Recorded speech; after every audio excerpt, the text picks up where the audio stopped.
Hello everyone. सो आज मैं आपको बताऊंगी structure of Java program. Java program का स्ट्रक्चर कैसा होता है, ठीक है। So let me give you a real time example, ठीक है। हम रियल टाइम एग्जांपल से ही सब समझ लेंगे, ठीक है। रियल टाइम एग्जांपल, ठीक है। पहले मैं आपको रियल टाइम एग्जांपल दे दूंगी, तब जाके आपके लिए थोड़ा इजी हो जाएगा प्रोग्राम को समझना, ठीक है। तो अभी मैं आपको ये है सी रियल टाइम एग्जांपल में आज मैं आपको बताऊंगी cricket ground structure. Okay, see this is a cricket ground structure. This one is a outer part of a ground, this one is inner part, and this one is a pitch. Okay, see this is a cricket ground, right? See, and this is a main part of this ground, right? ये मतलब main part है इस ground का। अगर कोई भी player है वो ग्राउंड के बाहर खेलेगा, ये मतलब बाहर का पार्ट है, तो वो कंसिडर होगा गेम में? क्या नहीं होगा ना। जो भी चीज है मतलब वो लोग जितना भी प्ले करते हैं यहाँ ग्राउंड के अंदर जो खेलते हैं ना, उसको ही हम लोग कंसिडर करेंगे, ठीक है। चाहे वो मतलब 2020 का मैच हो या फिर वर्ल्ड कप हो, कोई भी मैच हो, ठीक है। किसी भी मैच में जो वो क्रिकेटर्स है ना, वो इनसाइड द ग्राउंड मतलब ग्राउंड के अंदर खेलेंगे ना, तभी उस गेम को कंसिडर माना जाएगा।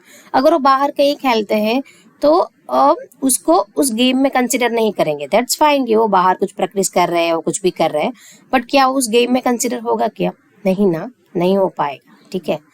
द सेम वे अगर हम यहाँ पे जावा के प्रोग्राम को थोड़ा सा रिलेट करते हैं, ठीक है। सो कहीं ना कहीं मतलब ये जो क्रिकेट का ग्राउंड है उसका कुछ नेम है। अभी मतलब मैं आपको बोलती हूँ इंदिरा गांधी स्टेडियम। जैसे इंडिया में कुछ स्टेडियम्स है हमारे मतलब क्रिकेटर्स के लिए खेलने के लिए, ठीक है। तो सभी स्टेडियम का कुछ ना कुछ नाम है, राइट। सो यहाँ पे ये जो स्टेडियम है ना, उसका मैं नाम आपको बताती हूँ, इंदिरा गांधी स्टेडियम, राइट। ये फॉर एग्जाम्पल अभी हम लोग यहाँ पे इसको ये कंसिडर करते हैं, ठीक है। सो ये कहीं ना कहीं स्टेडियम का नाम है, ठीक है। तो सेम वे जब मैं यहाँ पे मतलब इसको रिलेट करती हूँ मेरे प्रोग्राम को, तो मैं यहाँ आपको बताऊंगी कि हर एक प्रोग्राम का आपको मतलब इनिशिएटर होगा एक क्लास से, ठीक है। क्लास नेम, ठीक है। ये एक प्रोग्राम का स्ट्रक्चर है। जैसे यहाँ पे था ना क्रिकेट का ग्राउंड और ground name, right. Each and every मतलब जितने भी ग्राउंड्स है क्रिकेट के या तो फिर स्टेडियम है, उसके कुछ ना कुछ नाम है, राइट। सेम वे यहाँ पे जो हमारा क्लास रहेगा ना, उसका मतलब ये नाम रहेगा, क्लास नेम, ठीक है।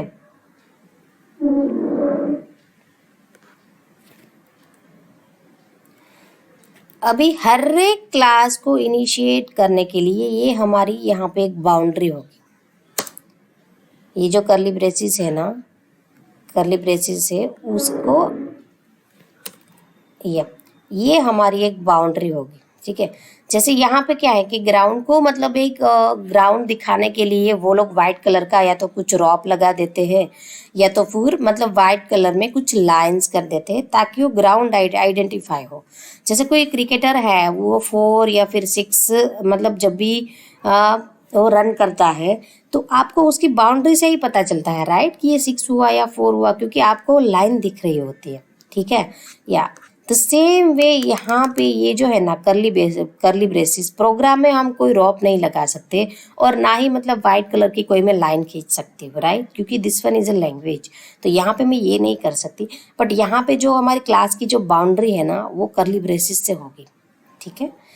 तो यहाँ पे मतलब मैं एक छोटा सा प्रोग्राम लिख रही हूँ, ठीक है। This is just a structure. तो अभी मैं ये जो लिख रही हूँ ना मतलब ये क्लास नेम वेम, ये सारा एक स्ट्रक्चर है, ठीक है। अब मैं यहाँ पे एक मेथड लिख रही हूँ, पब्लिक स्टैटिक वॉइड मेन। सी ये मैंने कैसे लिखा है, स्मॉल लेटर में लिखा है, कैपिटल लेटर में लिखा है, अभी के लिए ये प्लीज़ इग्नोर करना क्योंकि ये सारी चीज़ें मैं आपको बाद में बताऊँगी, ठीक है। या तो अभी ये जो मैंने लिखा है, ठीक है, ये एक मेथड मैंने लिखी है।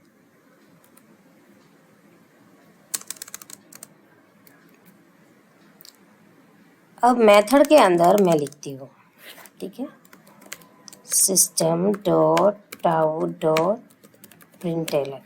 सी यहाँ पे कुछ चीज़ें मैंने कैपिटल लेटर में लिखी है, कुछ है जो मैंने स्मॉल लेटर में लिखी है। सो प्लीज़ अभी के लिए वो इग्नोर करना, वो कैसे लिखना है, क्यों लिखना है, वो सारी चीज़ें मैं आपको बाद में बताऊंगी। ये सिर्फ अभी हम लोग स्ट्रक्चर सीख रहे हैं, ठीक है। क्लास के अंदर मेथड होती है, मेथड के अंदर मतलब ये एक मेथड का इनर पार्ट है, वहाँ पे आप कुछ भी लिख सकते हो, ठीक है। जावा प्रोग्राम के अकॉर्डिंग मतलब जावा का प्रोग्राम लिख रहे हो तो उसके कुछ रूल्स फॉलो करके आप यहाँ पे कुछ भी लिख सकते हो, ठीक है। या द सेम वे यहाँ पे अगर आप देखोगे ना, ये जो है ये है प ग्राउंड का नेम, मतलब ये पूरा ग्राउंड कंसिडर होगा। उसके अंदर जो मेन पार्ट है ना उसको बोलते हैं पिच, क्योंकि बैट्समैन यहाँ पे ही खेलता है, राइट, पिच में। क्या बैट्समैन यहाँ पे इनर पार्ट में, आउटर पार्ट में या फिर ग्राउंड के बाहर खेलता है क्या? नहीं ना, राइट। जब भी मतलब ये जो मैच रहता है 2020 या वर्ल्ड कप, तो बैट्समैन यहाँ पिच में ही खेलता है, राइट। द सेम वे ये जो मेथड है ना, मेन मेथड, उसको हम यहाँ पे पिच कंसिडर करेंगे, ठीक है। और उसके अंदर ये जो पूरा है ना, मतलब ये जो मैंने लिखा हुआ है उसको हम एज अ बैट्समैन कंसिडर करेंगे, क्योंकि उसके अंदर जो भी चीज़ें होती है ना उसको हम लोग मेन थिंग मानेंगे। क्रिकेट में भी तो सेम होता है ना, जब the main thing is going on in, मतलब जितनी भी मेन चीज़ें हैं ना वो पिच में ही होती है। सभी पब्लिक जितने भी लोग देखने जाते हैं ना उसका मेनली 90% फोकस पिच के सामने ही रहता है, क्योंकि वहाँ पे बैट्समैन खेलता है, राइट। तो हमारा फोकस मेनली वहाँ पे ही रहता है, ठीक है। या द सेम वे जब भी मतलब ये मेरा ये जो प्रोग्राम है ना, जो जितनी भी चीज़ें मैंने मेन मेथड में लिखी है ना उतनी ही चीज़ें कंसिडर होगी, ठीक है। जब भी मेरा प्रोग्राम, जैसे मैंने आपको स्टेजेस ऑफ प्रोग्रामिंग समझाया, उसमें मैंने आपको एग्जीक्यूशन स्टेज बताया था, राइट। तो जब भी जावा वर्चुअल मशीन की बारी आती है तो वो मेरे प्रोग्राम को एग्जीक्यूट करता है, राइट। तो जावा वर्चुअल मशीन है, जेवीएम है ना, वो जो मेरा इतना पार्ट है ना जो मैंने मेन मेथड में लिखा है ना उतना ही एग्जीक्यूट करेगा और मुझे उतना ही आउटपुट देगा। उसके अलावा वो मुझे कुछ भी आउटपुट नहीं देगा जेवीएम, ठीक है। अगर मैंने कुछ चीज़ें यहाँ पे लिखी है, ठीक है, आउटसाइड ऑफ द, मतलब कुछ चीज़ें मैं यहाँ पे बाहर लिखती हूँ, ठीक है। यहाँ पे लिखती हूँ system dot out dot println, hi, क्या है कंसीडर होगा क्या? जब मैं मेरा प्रोग्राम जब रन करूँगी तो ये वाला पार्ट है, इसका आउटपुट मुझे मेरा मशीन देगा क्या? नहीं ना, बिकॉज ये जो पूरा पार्ट है ना वो आउटसाइड ऑफ द बाउंड्री है, ठीक है।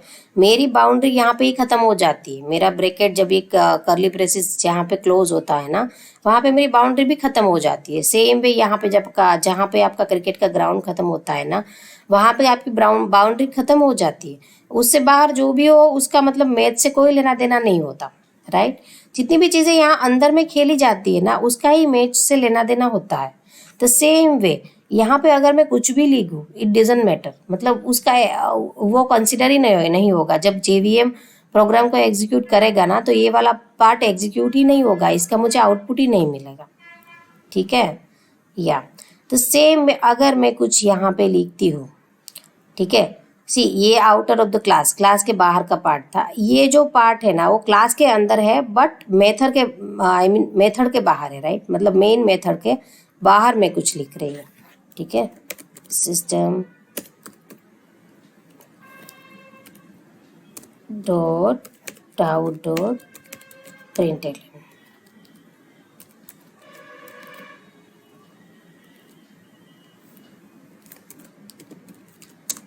हेलो वर्ल्ड,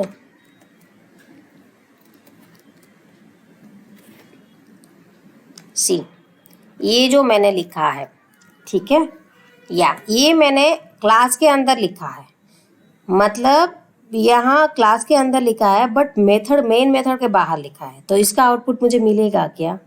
नहीं मिलेगा ना, राइट। जैसे मैंने आपको बताया जितनी भी चीज़ें यहाँ मेन मेथड के अंदर में होगी ना उसका ही मुझे आउटपुट मिलेगा, बाकी किसी भी चीज़ का मुझे आउटपुट नहीं मिलेगा। जो सेम वे जब मतलब क्रिकेटर खेलता है तो पिच के अंदर ही खेलेगा। अगर क्रिकेटर यहाँ इनर पार्ट में खेलता है, क्रिकेटर क्या यहाँ पे खेलेगा? नहीं ना, फर्स्ट ऑफ ऑल खेलेगा ही नहीं। और इन केस अगर उन्होंने कुछ मतलब किसी को मतलब बॉल फेंका या कुछ किया तो क्या वो कंसिडर होगा?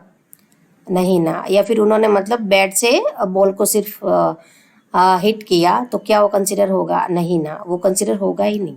जो भी चीजें मतलब पिच में जब वो खेलता है ना, जब एक्चुअल मैच होता है वही कंसिडर होगा, राइट?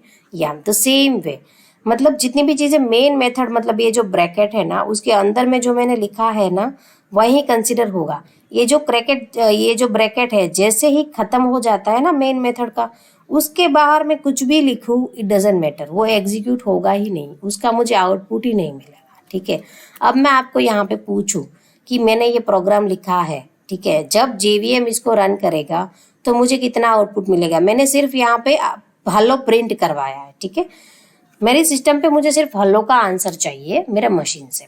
ठीक है, तो मैंने मेरे मशीन को मतलब जावा प्रोग्राम में हेलो बोला है, तो यहाँ पे मुझे क्या मिलेगा? मैंने यहाँ पे प्रिंट दो स्टेटमेंट करवाए, एक तो हेलो करवाया है, एक हाई करवाया है, तो मुझे आउटपुट में क्या मिलेगा?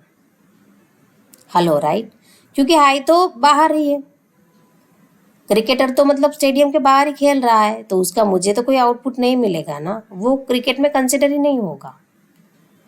ठीक है,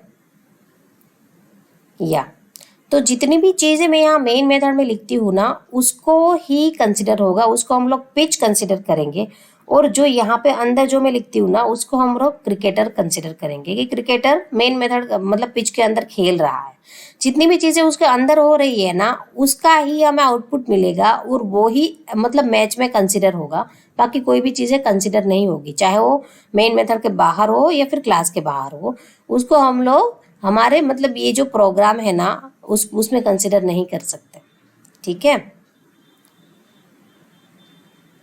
ओके ओके, तो अभी मैं यहाँ पे आपको बता देती हूँ कि जो ये है ना मतलब ये जो क्लास नेम है ना, या ये क्लास नेम है उसको मैं बोल सकती हूँ क्लास डिक्लेरेशन। क्लास डिक्लेरेशन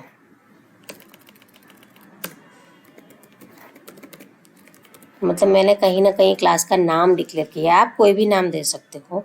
इस चीज़ को हम लोग बोलते हैं क्लास डिक्लेरेशन। मतलब यहाँ पे भी ऑलरेडी इस स्टेडियम का नाम डिक्लेयर कभी ना कभी किया होगा, राइट? मतलब जब भी ये स्टेडियम का नाम डिसाइड किया होगा, मतलब ये बोला होगा कि स्टेडियम का नाम ये है, तब से लेके अभी तक मतलब एवरी टाइम अगर आप गूगल पे सर्च करोगे Indira Gandhi stadium so and so city, मतलब अहमदाबाद में हो या फिर बेंगलोर में हो या कोई भी सिटी में हो, ठीक है, तो आपको गूगल पे वही स्टेडियम मिलेगा। मतलब ये स्टेडियम का नाम है, ये एक डिक्लेयर किया हुआ नाम है स्टेडियम का। सेम भी यहाँ पे ये क्लास का डिक्लेरेशन है, ठीक है, क्लास इस नाम से जाना जाता है। द सेम वे जितनी भी चीज़ें मैंने यहाँ पे लिखी है इनसाइड द कर्ली ब्रेसेस, ठीक है, ये मेरा ओपनिंग ब्रेसेस है, ये मेरी बाउंड्री है, ये बाउंड्री के अंदर जितनी भी चीज़ें मैंने यहाँ पे लिखी हुई है ना उसको बोलते हैं क्लास डेफिनेशन। ठीक है, इसको मैं बोल सकती हूँ क्लास डेफिनेशन। ठीक है, ये हुआ मेरा जावा प्रोग्राम का स्ट्रक्चर। अभी मतलब जब भी आप स्ट्रक्चर याद करो ना मतलब आप खुद से एक प्रोग्राम टाइप करना, सिर्फ सिंपल प्रोग्राम जैसे मैंने यहाँ पे लिखा है ना, ये देख देख के सिर्फ एक ट्राई करना। ठीक है, जितनी भी चीज़ें मैंने यहाँ पे स्मॉल लेटर में या कैपिटल लेटर में लिखी है ना वो भी आपको फॉलो करना रहेगा, क्योंकि जावा एक केस सेंसिटिव लैंग्वेज है। ठीक है, तो केस सेंसिटिव लैंग्वेज में ये सारी चीज़ें मायने रखती है कि आपने कौन सी चीज़ें मतलब ये स्मॉल लेटर में लिखी है, कौन सी चीज़ें हैं वो आपने कैपिटल लेटर में लिखी है। ये क्यों लिखा है, कैसे लिखा है वो मैं आपको बाद में बताऊंगी, बट आप सिर्फ एक जावा का प्रोग्राम टाइप करने की कोशिश करना। ठीक है, बस एक ये जब भी आप टाइप करो ना क्रिकेट का ग्राउंड है ना वो याद रखना कि क्रिकेट ग्राउंड में अभी ये जो 3 पार्ट है ना सेम वे में मुझे जावा प्रोग्राम में भी 3 पार्ट रखने हैं। अकॉर्डिंग टू दैट ये आपको ब्रेसेस रखने हैं, सारी चीज़ें आपको पता चलेगी। ठीक है, okay okay, that's it for today.